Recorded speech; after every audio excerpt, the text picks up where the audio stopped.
علی voice کے دیکھنے والے تمام معزز ناظرین کو محبت برا سلام۔ ان لوگوں کو ابتدا میں نجات بھی ملی تو یہ حشر کی سختی، دنیا کی 50 سالہ زندگی کے گناہوں کا نشہ ہرن کے لیے بہت ہے، جبکہ جن کے گناہ زیادہ ہیں ان کو تو نہ جانے ابھی تک 1000 یا لاکھ سال تک اس سخت ترین ماحول کی شدت، سختی اور ہول جھیلنا ہوگا۔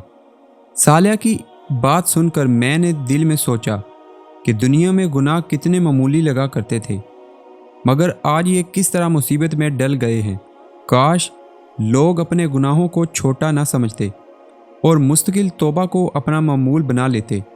وہ غیبت، چغل خوری، اسراف، نمود و نمائش، الزام و بہتان وغیرہ کو معمولی چیز نہ سمجھتے، اللہ اور بندوں کے حقوق کی پامالی کو چھوٹا نہ خیال کرتے، اللہ تعالیٰ کی نافرمانی سے بچتے اور رسول کریم صلی اللہ علیہ وآلہ وسلم کی پیروی کرتے، تو آج یہ دن نہ دیکھنا پڑتا جہاں ایک گناہ کی تھوڑی سی لذت سینکڑوں برس کی خواری میں بدل چکی ہے۔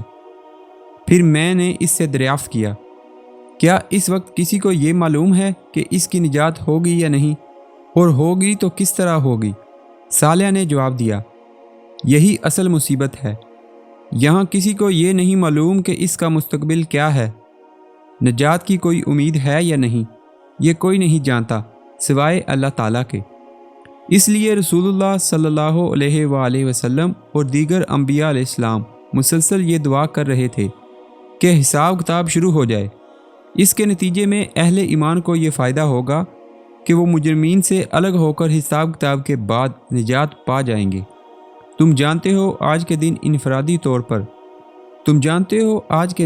انفرادی طور پر نہ کسی کے لیے زبان سے کوئی حرف نکلا جا سکتا ہے اور نہ اس کی کوئی گنجائش ہے، اور خوشی کی بات یہ ہے کہ رسول اللہ کی یہ دعا قبول ہو چکی ہے۔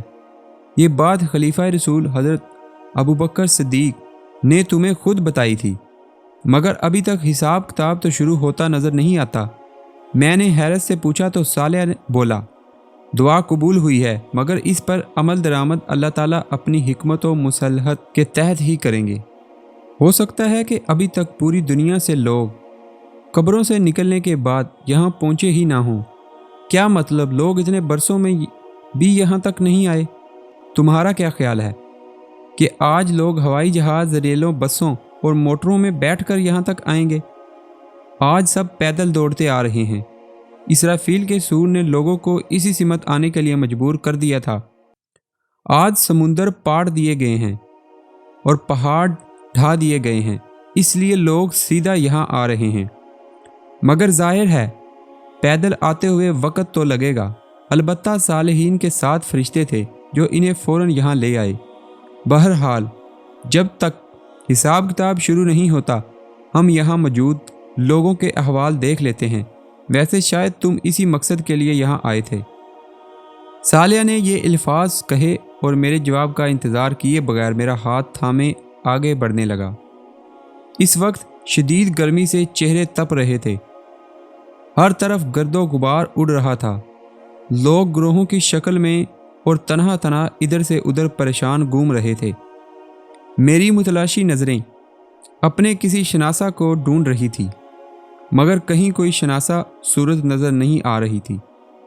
اچانک ایک طرف سے ایک لڑکی نمودار ہوئی، اور قبل اس کے کہ میں اس کی شکل دیکھ پاتا وہ میرے قدموں پر گر کر بے بسی سے رونے لگی۔ میں نے قدرے پریشانی سے صالحہ کی سمت دیکھا۔ اس نے سپاٹ لہجے میں لڑکی سے کہا، کھڑی ہو جاؤ۔ اس کے لہجے میں نہ جانے کیا تھا کہ میری ریڑھ کی ہڈی میں سنسناہٹ ہونے لگی۔ لڑکی بھی سہم کر کھڑی ہو گئی۔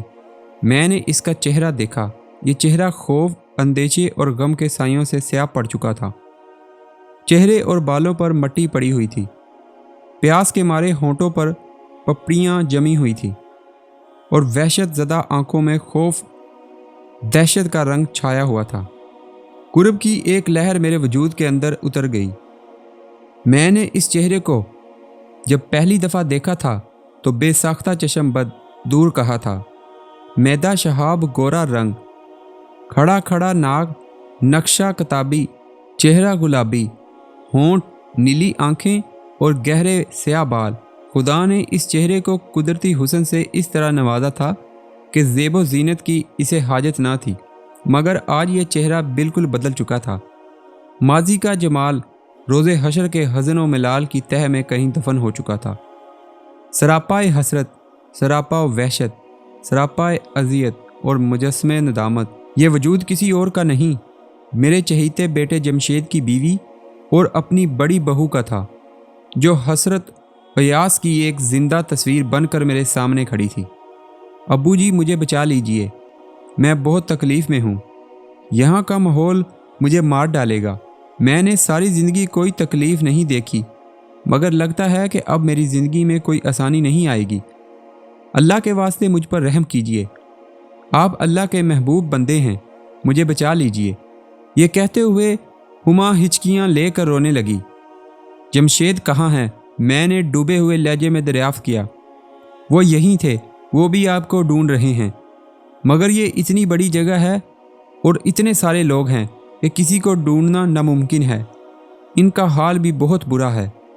وہ مجھ سے ناراض تھے، انہوں نے ملتے ہی مجھے تھپڑ مار کر کہا تھا کہ تمہاری وجہ سے میں برباد ہو گیا۔ ابو، میں بہت بری ہوں، میں خود بھی تباہ ہو گئی اور اپنے خاندان کو بھی برباد کر دیا۔ پلیز مجھے معاف کر دیں اور مجھے بچا لیں۔ اللہ کا عذاب بہت خوفناک ہے، میں اسے برداشت نہیں کر سکتی۔ ہما فریاد کر رہی تھی اور اس کی آنکھوں سے آنسوں کی لڑیاں بہہ رہی تھیں۔